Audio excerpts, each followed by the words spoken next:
Muy buenas noches. ¿Cómo se encuentran todos? Bendecidos. Pues es justo lo que yo quiero platicar ahorita. De bendición. Y quiero hacernos una pregunta. ¿Cuál será la bendición más grande que tenemos? ¿Cuál es la bendición más grande? Todos son buenas bendiciones, pero está la bendición más grande. Si nosotros podemos ser bendecidos de que Dios nos da un día más de vida, es una bendición. Podemos disfrutar la bendición de tener alimento, de tener salud. Y todos son buenas bendiciones. Pero hay una bendición que supera a todos los demás. Es que Dios no nos carga los pecados. Que Dios no nos culpa conforme a nuestros pecados. Vamos a Salmos 32. Salmos 32.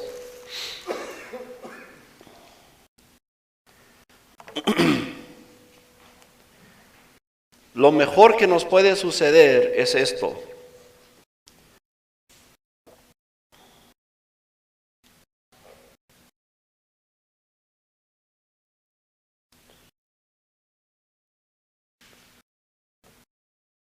Salmos 32. Dice, dichoso aquel cuyo pecado es perdonado. En otras palabras, nosotros podríamos decir bendecido. Bendecido es la persona de los cuales pecados son perdonados y cuya maldad queda absuelta. O en otras palabras es que sus pecados quedan cubiertas, que no cuenten el pecado, que Dios no cuente el pecado. Es la bendición más grande que nosotros podemos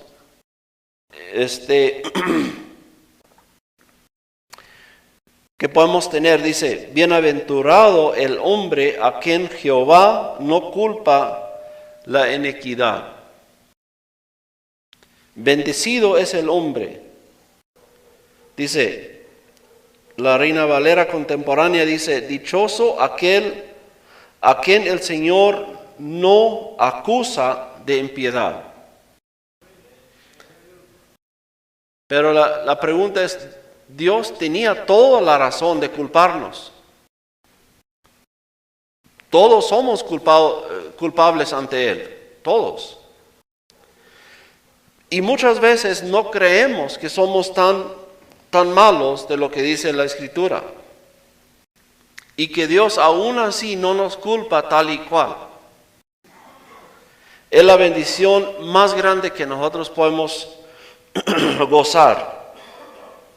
Dice, dichoso aquel a quien el Señor ya no acusa de impiedad y el que no hay engaño. En la persona que no hay engaño. ¿Qué quiere decir con eso? En la persona que no hay engaño. Apenas acabamos de decir, si Dios nos perdona la maldad, la iniquidad, y enseguida dice, en el que no hay engaño. O sea, que sea un hombre honesto. ¿A qué se refiere el rey David con eso? Se refiere a que lo reconoce quién es.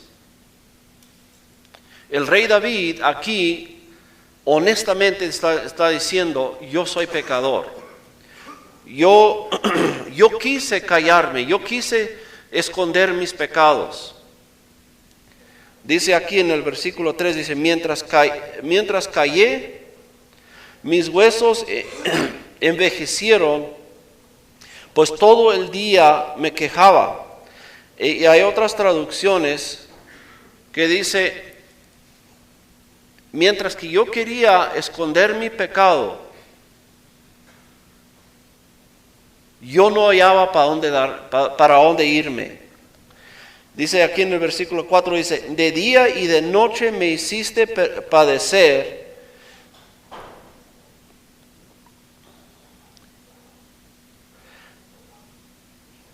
Y está hablando de una forma como que si estuviera en un desierto casi a punto de morirse.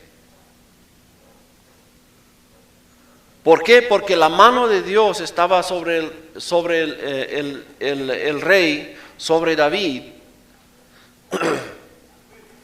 acusándolo, o no acusándolo, sino recordándole de su pecado, de su maldad.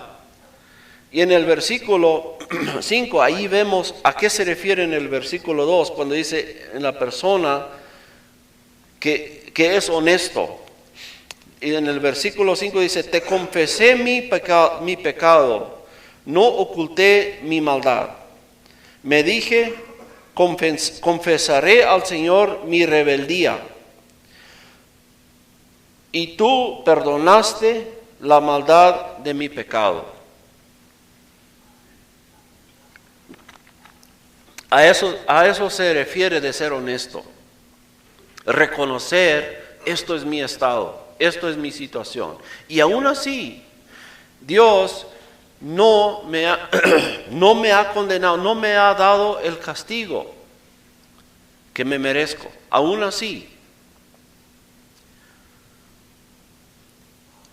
Y queremos ver cuál es el motivo. ¿Por qué nos perdona Dios? ¿Cuál es el motivo?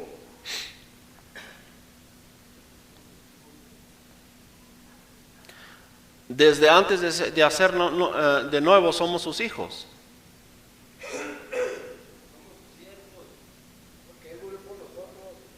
Hay una causa mucho mayor, hay un motivo mucho mayor. ¿Sí? Mira, vamos a Ezequiel capítulo 20. A Ezequiel capítulo 20. Dios muchas veces ha tenido toda la razón de quitarnos, de borrarnos de esta tierra y darnos la condenación. Él muchas veces ha tenido motivo de hacerlo. Pero hay una cosa que lo detiene. Y créanmelo, no lo somos nosotros. Nosotros no somos la causa por qué Dios se detiene. Vamos a leer. Ezequiel 20, versículo 4.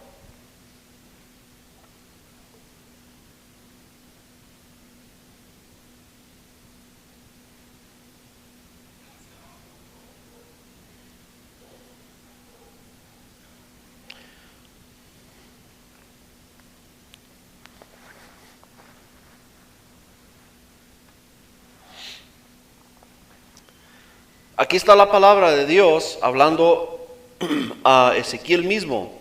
Dice, si tú, hijo de hombre, quieres juzgarlos, puedes hacerlo. Pero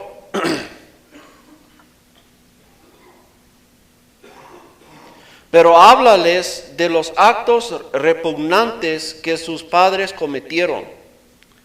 O sea, en otras palabras, es que nosotros no somos la primera generación de pecadores. Somos descendientes de generación tras generación tras generación de pecadores, yéndonos atrás todo hasta Adán y Eva. ¿Sí? Entonces, muchas veces Dios tuvo toda la razón, todo el motivo de darnos lo que merecemos. Es castigo eterno. Pero Dios se detiene.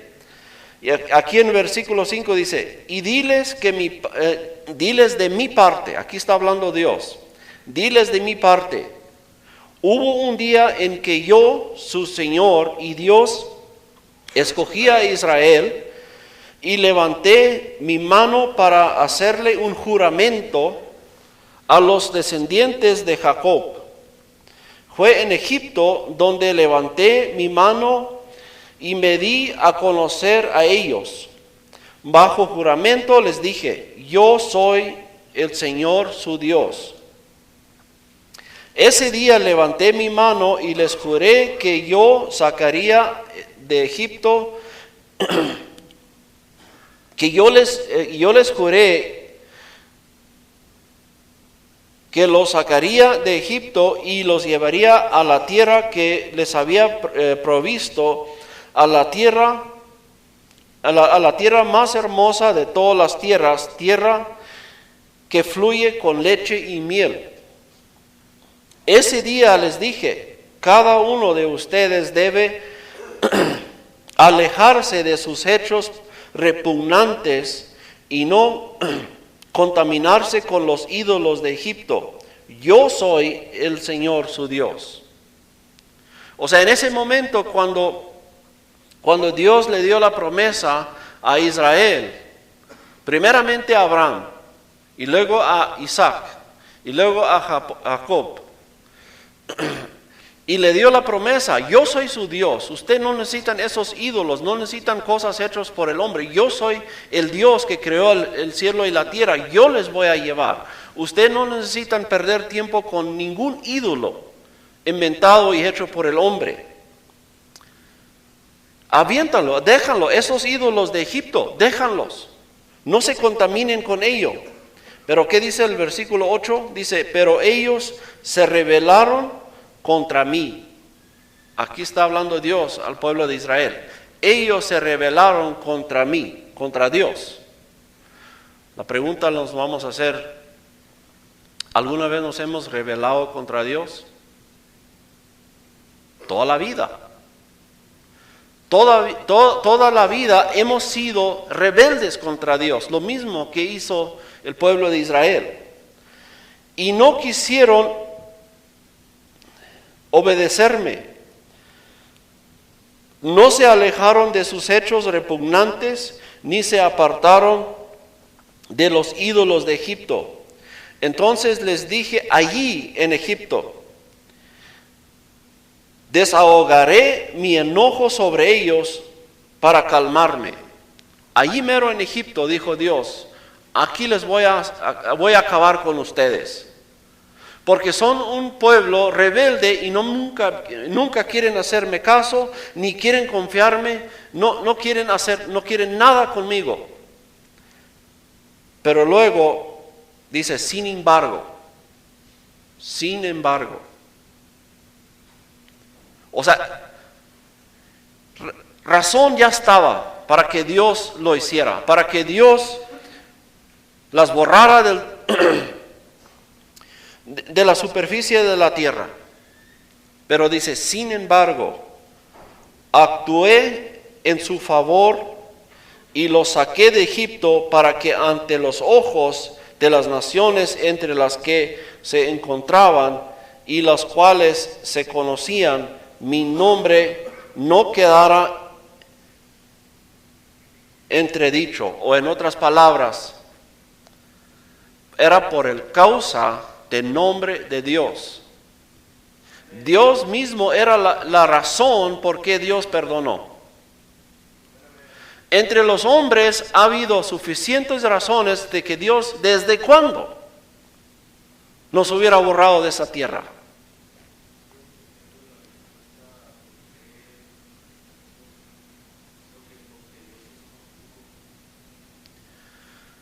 Dios es amor puro, y es un amor que no entendemos. Es tan grande el amor, pero al mismo tiempo, Dios es un Dios celoso.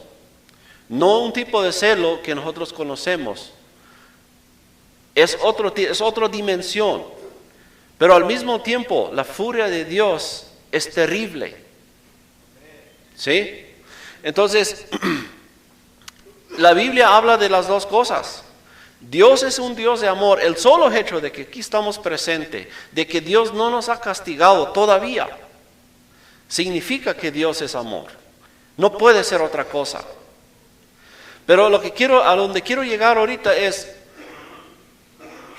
el motivo por qué Dios es amor. ¿Qué le motiva a Dios de amarnos? ¿Qué le motivó a Dios de amarnos, de no condenarnos? Él mismo es la motivación. Él se mira a Él mismo. Él mira a su propio nombre, a su santo nombre. Que nosotros, todos que estamos aquí, en algún momento lo hemos profanado. En alguna parte donde hemos ido, hemos profanado el nombre de Dios. No lo hemos santificado, no lo hemos glorificado como deberíamos haberlo hecho. Y por eso Dios tenía toda la razón de darnos la condena que merecemos. Pero Dios no lo hizo. Si eso no es amor, yo no sé qué será. Dice, yo los saqué de Egipto. En vez de castigarlos, no. Yo los saqué de Egipto. En vez de castigarlos, dice, yo los saqué de Egipto, yo los llevé al desierto y les di a conocer mis estatuas y decretos, los cuales dan vida a todo el que los cumple. Les di también mis días de reposo, los cuales he consagrado para mí, para que sirvieran de señal entre nosotros, y así reconocerán que yo soy el Señor. Pero ¿qué dice aquí en el versículo 13? Pero en el desierto el pueblo de Israel se rebeló contra mí nuevamente. Nuevamente, ya habían visto todos los milagros que sucedieron en Egipto. Con gran fuerza, con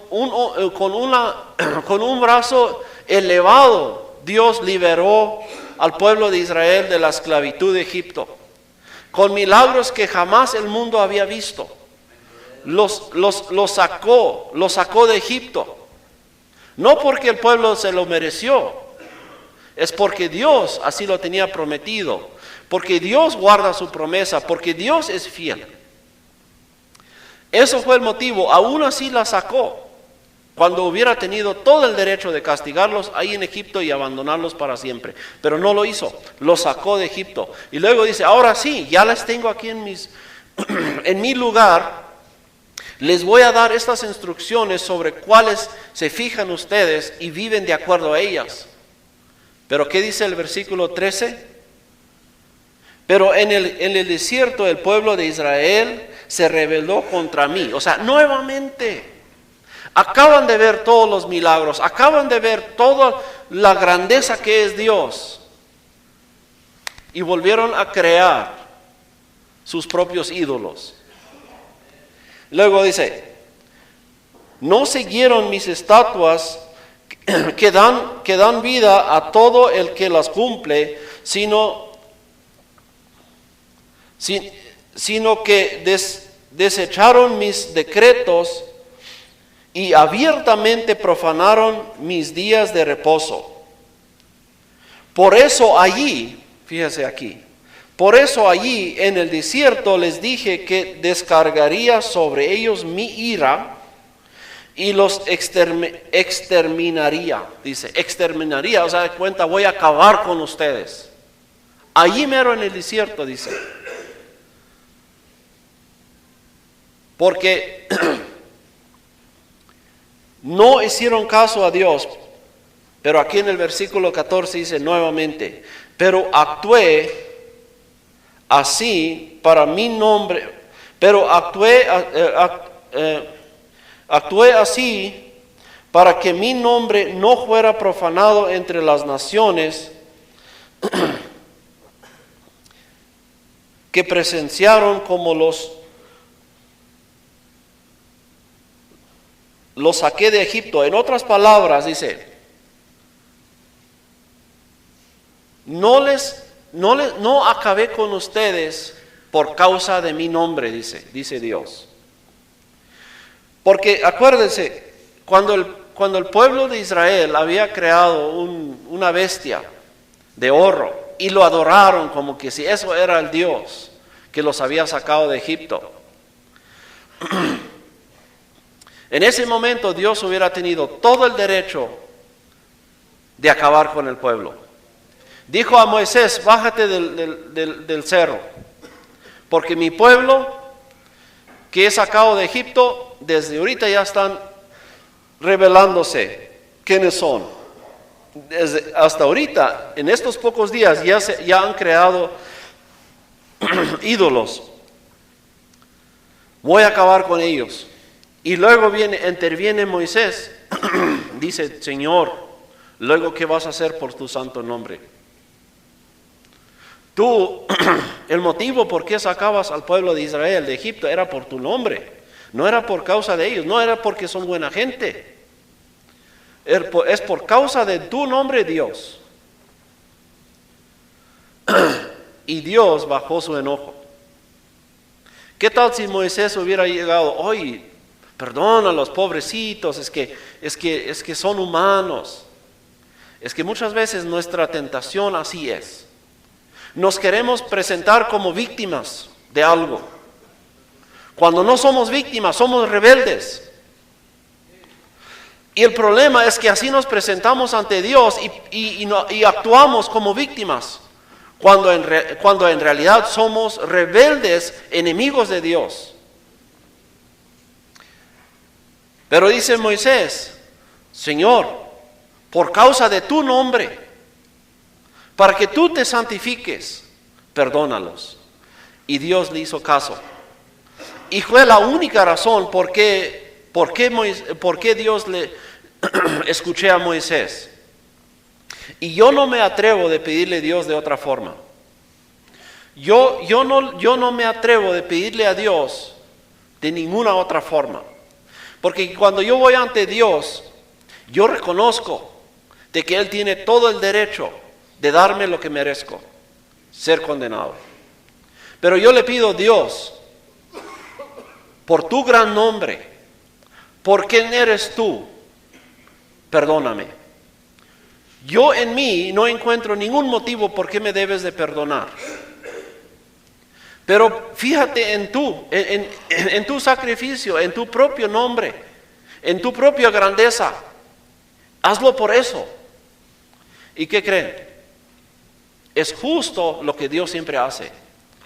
Él se fija en Él mismo y ahí encuentra el motivo de perdonarnos.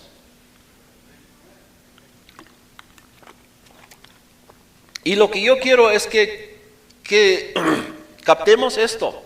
Ezequiel 20, tan solo en ese capítulo, son 4 ocasiones donde Dios habla así. Está a punto de castigar, está a punto de borrar a todos de la tierra, pero luego se fija en su santo nombre y se calma. Nosotros no vamos a ganar favor ante Dios con quejas, con la idea de que nosotros somos el centro del motivo por qué nos va a perdonar. No nos vamos a ganar nada. Dios no nos escucha de esa forma. Dios tiene a uno solo que Él escucha, y es a su propio Hijo. Si alguien cree que puede ir directo con Dios y que Dios le va a escuchar, olvídenlo. Hay un solo mediador que Dios escucha y es su propio Hijo, es Jesucristo. Él es el único motivo a través del cual podemos llegar a Dios. Y si dijéramos, bueno, pues eso es Ezequiel capítulo 20, quizá fue muy drástico ese capítulo, pero en otras partes, pues Dios es amor. Claro que sí, Dios es amor. Pero nuevamente, el motivo por qué Dios hace lo que Él hace es Él mismo.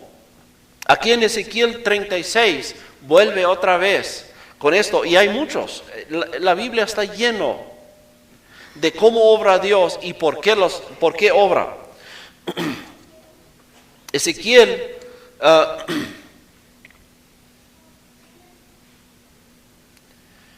36, versículo 22.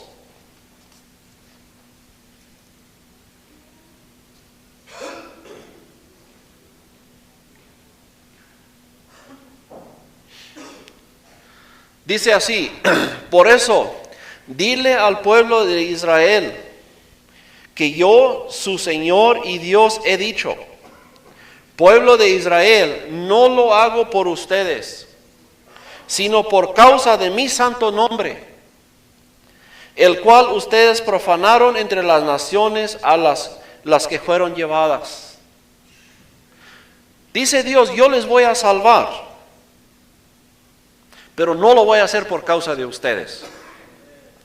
Dice Dios que Él lo va a hacer por causa de su santo nombre, por causa de quién es Él. Y dice aquí más adelante, dice, pero yo santificaré la grandeza de mi nombre, el cual ustedes profanaron entre las naciones. Y cuando delante de sus ojos yo sea santificado en medio de ustedes, las naciones sabrán que yo soy el Señor.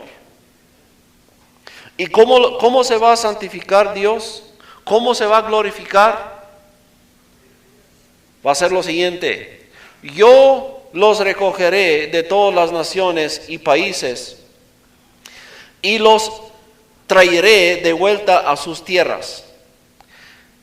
Esparciré agua limpia sobre ustedes y ustedes quedarán limpios de todas sus impurezas, que los limpiaré de todos sus ídolos. Dice Dios, yo voy a hacer esto. Yo les voy a sacar de sus problemas, yo les voy a limpiar. Y escuchen más adelante, dice, les daré un corazón nuevo. Les daré un corazón nuevo y pondré en ustedes un espíritu nuevo. Les quitaré el corazón de piedra que ahora tienen y les daré un corazón sensible. Dice Dios, yo lo voy a hacer. Nadie es capaz de hacerlo.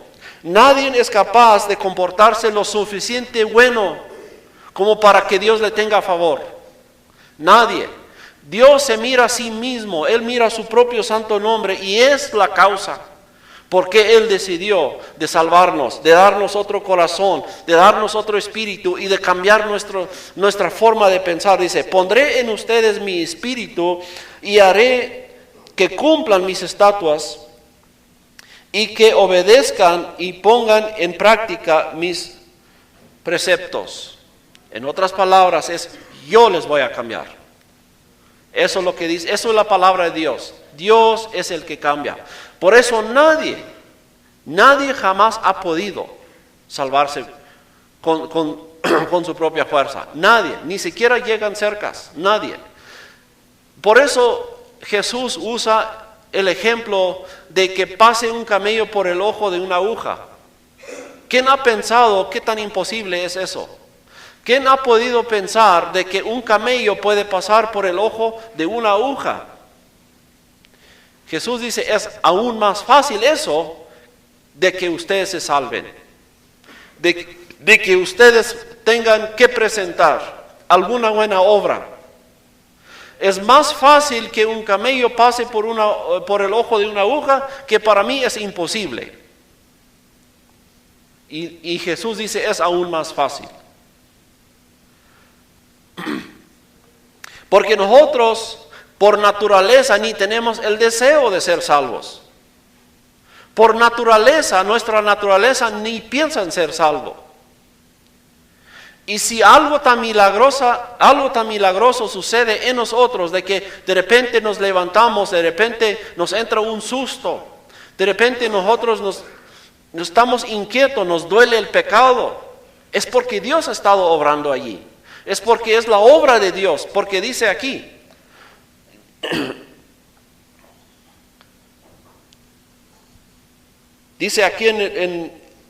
el versículo, en el versículo 26 dice, y les daré un corazón nuevo. ¿Qué es un corazón nuevo? Vamos a leer más adelante, dice, y pondré en ustedes un espíritu nuevo y quitaré el corazón de piedra. ¿Qué es un corazón de piedra? Es un corazón que no es sensible, no siente nada, no siente ni pena, no siente ni dolor, no siente nada. Dice, y les daré un corazón sensible. ¿Qué hace un corazón sensible?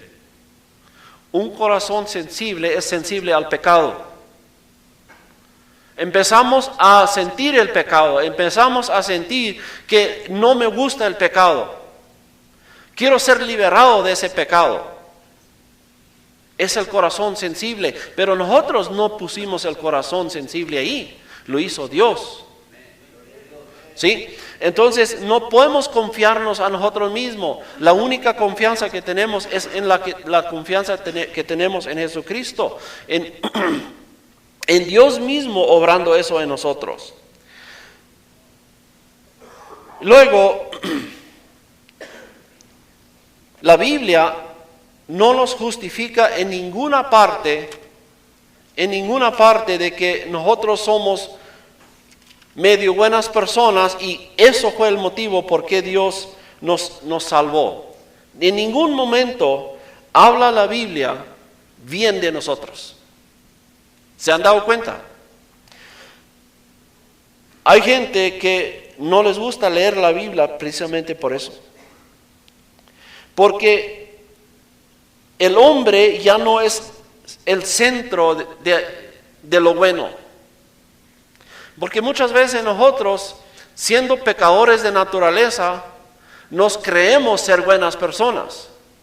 Creemos que somos capaces de hacer algo bueno, cuando en realidad es todo lo contrario. La Biblia no nos soba hombros, ni nos pone cojines. La Biblia nos habla bien claro quiénes somos. Si vamos a Romanos 3, dice así, Romanos 3:9 dice, entonces ¿qué? ¿Somos nosotros mejores que ellos? La respuesta es de ninguna manera, porque ya hemos demostrado que todos, judíos y no judíos, están bajo el pecado. Todos lo hemos demostrado de que estamos bajo el pecado. Como está escrito, no hay ninguno solo que sea justo. No hay quien entienda, no hay quien busque a Dios. Si nosotros creemos que nosotros fuimos los que buscamos a Dios, estamos equivocados. Si ahorita tenemos la tendencia de buscar a Dios, ¿saben qué pasó primero? Dios nos buscó primero. Dios nos cambió la mente. Dios es el que quitó ese corazón de piedra y puso un corazón sensible. Dios es el que cambió nuestra forma de pensar. Dios es el que empieza y lo termina. Incluso Dios cambia nuestros deseos. Por eso no nos engañemos. Nosotros no tuvimos intención de buscar a Dios, nadie. ¿Saben cuánto buscábamos nosotros a Dios? Un criminal, ¿cuánto está buscando a la autoridad? Un criminal, ¿qué tanto está buscando la policía? No, se esconde, al contrario. Nosotros no fuimos buscando a Dios, fue al contrario, Dios vino y nos buscó a nosotros. Por eso dice, todos se desviaron y aún no se han corrompido. No hay quien haga lo bueno, no hay ni siquiera uno. Su garganta es un sepulcro abierto y con su lengua engañan. En sus labios hay venenos de serpientes. Su boca está lleno de maldiciones y de amargura. Sus pies son veloces para derramar sangre. Destrucción y desgracia hay en sus caminos y no conocen el camino de la paz. No hay temor de Dios delante de sus ojos. O sea, en otras palabras, ni siquiera tienen temor a Dios. Pero ¿cuándo empieza el temor a Dios? ¿Cuándo empieza? Cuando Dios se empieza a revelar. Cuando Dios empieza a obrar en una persona.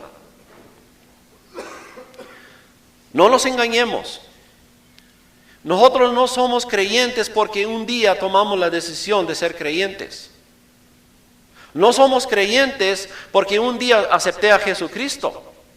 No, si llegó el momento donde tuve deseo de acercarme a Cristo, es porque Dios ya estuvo obrando allí. Es porque Dios ya tenía la obra hecha. No nos engañemos porque no fue algo que nosotros hicimos, fue todo lo que Dios hizo. Entonces, aquí viene la buena noticia. Primero, la mala noticia es que la Biblia no habla bien de nosotros. Y tenemos que reconocerlo. ¿Y quién puede levantar la mano y decir, no, pues la Biblia debería de hablar mejor de mí? Yo no puedo. Lo único que habla la Biblia de nosotros es lo que realmente somos. Pero aún así, Dios no nos ha dado lo que merecemos, nos ha dado completamente lo contrario. Vamos a leer aquí el versículo 21. Dice así, pero ahora, si se fijan lo que hace el apóstol Pablo, pone una cosa tras otra, lo que nos ofende, lo que no nos gusta escuchar. Nos dice una cosa tras otra quiénes somos. Y luego voltea todo, dice, pero ahora, ¿ahora qué? Pero ahora, aparte de la ley, se ha manifestado la justicia de Dios, y de ello dan testimonio la ley y las profetas. La justicia de Dios, por medio de la fe en Jesucristo, es para todos los que creen en Él, pues no hay diferencia alguno, no hay diferencia alguno. Por cuanto todos pecaron y están destituidos de la gloria de Dios, pero son justificados. Son justificados. ¿Cómo justificados? Gratuitamente. Por su gracia. Mediante la redención que proveyó Cristo Jesús.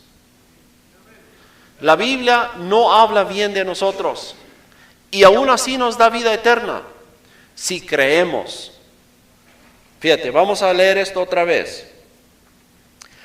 La justicia de Dios por medio de la fe en Jesucristo es para todos los que creen en Él.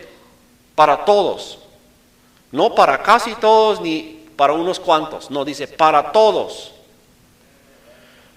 que creen en Él, que realmente creen en Él. Y aquí quiero aclarar una cosa, que no medio creen en Él. No funciona así, que yo medio creo en Jesús y luego el resto lo voy a hacer con mi propia cuenta. No. Esto creer en Jesús es de tal manera de que yo sin Jesús no puedo hacer absolutamente nada. ¿Sí? Así de ese grado. Es como una persona que está a medios del mar y lo único que tiene ahí es un tronco para agarrarse. Así como se aferra a ese tronco, así nos aferremos a Jesús. Porque no nos confiamos, sabemos que nosotros no tenemos nada bueno que presentar ante Dios. Y el único que nos representa ante Dios es Jesucristo mismo. Él está a la derecha de Dios, Él es el que nos representa.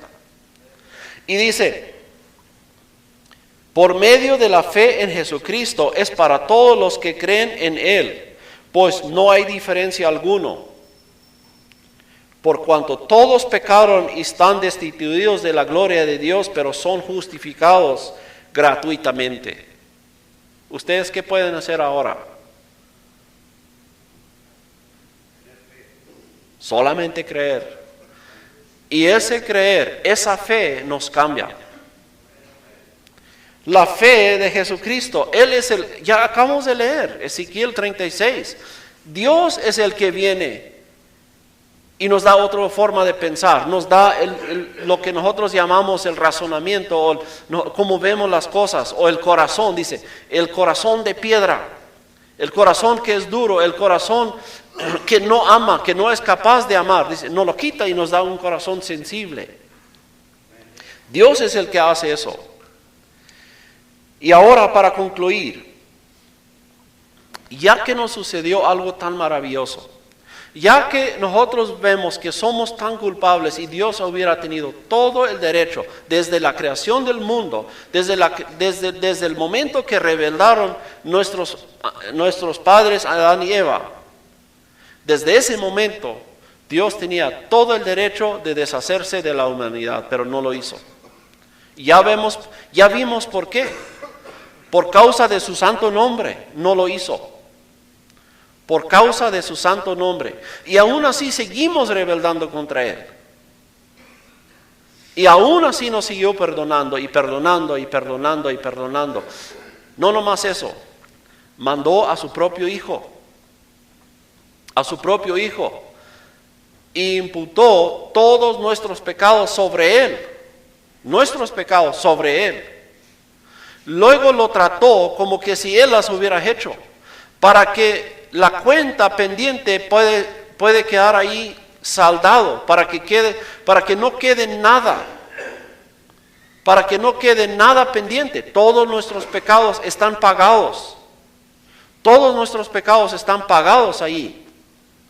Y ahora somos justificados gratuitamente. No a cuenta de nosotros, sino a cuenta de Jesús. Y ahora para cerrar, quiero que vamos a Hebreos. Hebreos 2, de 1 al 4.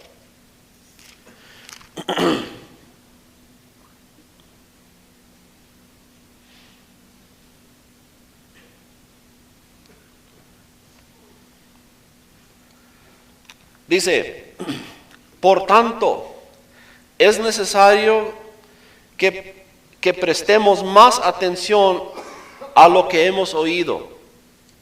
Dice aquí, por tanto, ya que hemos escuchado estas buenas noticias, cómo Dios es bueno con nosotros. No nos da lo que merecemos, sino nos da lo contrario. Él nos perdona por causa de su propio nombre, aunque no lo merecimos. Dice, por tanto, es necesario que prestemos más atención a lo que hemos oído. No sea que nos extraviemos. O sea, que no nos vuelve sencillo esto, que no nos olvidemos de lo bueno que nos ha sucedido. Acuérdense, la primera pregunta es bendición. ¿Cuál es la bendición más grande? Es la bendición de que Dios no nos castiga de acuerdo como no lo merecemos. Es de que Dios nos perdona, es la bendición más grande.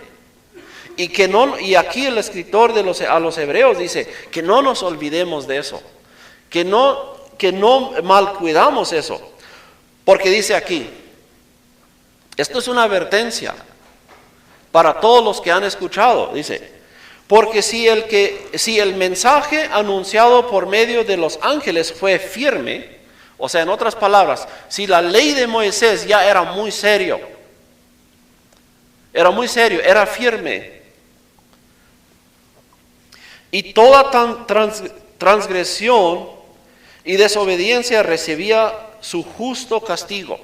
O sea, en aquel entonces, el que desobedecía a la ley de Moisés recibía el castigo sin misericordia. Luego, aquí el versículo 3 dice, ¿cómo escaparemos nosotros si descuidamos una salvación tan grande? Mira, si aquellos no se salvaron, si desobedecían la ley de Moisés, recibían su castigo sin misericordia. Dice aquí el escritor, ¿cómo escaparemos nosotros si descuidamos una salvación tan grande? Si ahorita nos ponemos descuidadosos, si ahorita no valoramos la salvación que tenemos en Jesucristo, ¿cómo creen ustedes? ¿Cómo creemos nosotros de salir sin, ¿cómo lo dice aquí? ¿Cómo escaparemos nosotros si descuidamos una salvación tan grande? Esta salvación fue anunciada primeramente por el Señor y los que lo oyeron nos la confirman. Además, Dios la ha confirmado con señales y prodigios, o sea, milagros. Y con diversos milagros y repartimiento del Espíritu Santo según su voluntad. Mira, Dios lo ha demostrado en todos los sentidos de que esto no fue un mito, no fue un cuento, fue real. Porque todavía el día de hoy estamos viendo personas convertidas. Lo que dice la Biblia Sucede. Todavía el día de hoy Dios sigue manifestándose, obrando en personas, cambiando las personas. Todavía. Y por eso dice, ¿cómo vamos a poder escaparnos si no apreciamos esta valiosa salvación? Otra en Hebreos 10. Vamos a Hebreos 10. Versículo 26. Dice así: si con toda intención pecamos después de haber recibido conocimiento de la verdad, ya no queda más sacrificio por los pecados. Mira, ya que Jesús ha hecho todo, Él ha pagado todo. Y si nosotros no creemos que eso fue suficiente, créanmelo, Dios no va a mandar nada más. No hay otra opción. Si nosotros no creemos que la salvación en Jesucristo es suficiente, no vamos a esperar una segunda salvación. No existe. La salvación de Jesucristo es suficiente para toda la eternidad. Pero que la advertencia que nos está dando aquí, si con toda la intención pecamos después de haber recibido el conocimiento de la verdad, ya no queda más sacrificio por el pecado, sino una terrible expectativa de juicio y de fuego ardiente que devora a los enemigos de Dios. Esto es una advertencia fuerte, pero nos debe de hacer pensar. Nos debe de pensar seriamente. ¿Qué tan serio queremos tomar esto? Lo que tenemos enfrente de nosotros, la salvación, ¿qué tan serio la queremos tomar? Si la descuidamos, no nos va a llegar otra. Dice, cualquiera que desobedecía la ley de Moisés muere sin falta, siempre y cuando haya 2 o 3 testigos que declaren en su contra. ¿Y qué mayor castigo piensan ustedes que merece el que pisotea al Hijo de Dios y considera impuro la sangre del pacto? O sea, ¿cuán más grande va a ser el castigo? El que pisotea, el que no toma serio esa salvación que tenemos en Jesucristo.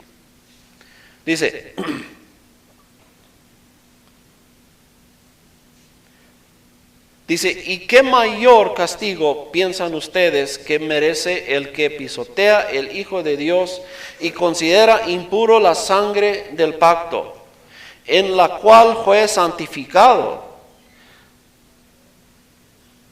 y insulta el Espíritu de la gracia? Hermanos, yo quiero reiterar, no descuidemos, no mal aprovechemos esa salvación que tenemos en Jesucristo. No sabemos si vamos a estar aquí mañana todavía. No sabemos. Y quizá esto es el último día, la última noche que Dios nos dé. ¿Para qué queremos esperar a tomar esto serio? Yo sé que muchos de ustedes ya están viendo eso, ya están creyendo en Jesús, ya están firmes en lo que Jesús hizo por ustedes, y qué bien. Pero cualquiera que no lo tenga seguro, cualquiera que anda ahí dudando todavía, no lo deje para mañana. Lo único que pide Dios es que creamos. Pero les voy a decir eso. Muchas veces se siente como que si no puedo ni creer. Quiero creer, quiero tener fe, pero no tengo fe. ¿Saben qué? Hasta en eso Dios les apoya. Hasta en eso Dios obra. De que tengamos más fe. Si yo me doy cuenta, no tengo fe, ¿qué puedo decir? Dios, dame fe. Yo tengo una fe tan chiquita, yo tengo una fe tan pequeña. Ayúdame. Mira, todo lo obra Dios. Él es el que Él da el creer, Él es el que da el deseo de creer, Él es el que... Lo único que necesitamos hacer es confiar en que Dios hace todo. No lo puedo hacer por ustedes, ni usted lo puede hacer por alguien más. Esto es personal, cada uno con Dios. Cada uno con su Salvador. Y lo reitero, no mal aprovechamos esta oportunidad que tenemos. Amén. Vamos a cerrar con oración. Eterno Dios y Padre, te damos las gracias por esta tarde y te doy gracias por cada uno de los hermanos que están aquí. Y yo pido por ellos, por cada uno de ellos, el que tenga dudas, el que todavía no sabe cómo es la salvación, Dios, tú mismo lo puedes obrar en cada uno. Tú eres el que quita corazón de piedra, tú eres el que pone corazón sensible, tú eres el que das el espíritu, tú eres el que das entendimiento, tú eres el que cambia el ser humano. Cuando revela contra ti, Dios, tú eres el único que lo puede cambiar. Y por eso te lo pedimos, que santifiques y glorifiques tu nombre al hacer eso. Muestra que tú, cuán grande es tu fuerza, y des la salvación a cada uno de los que estemos presentes aquí. En el nombre de Jesús te lo pedimos. Amén.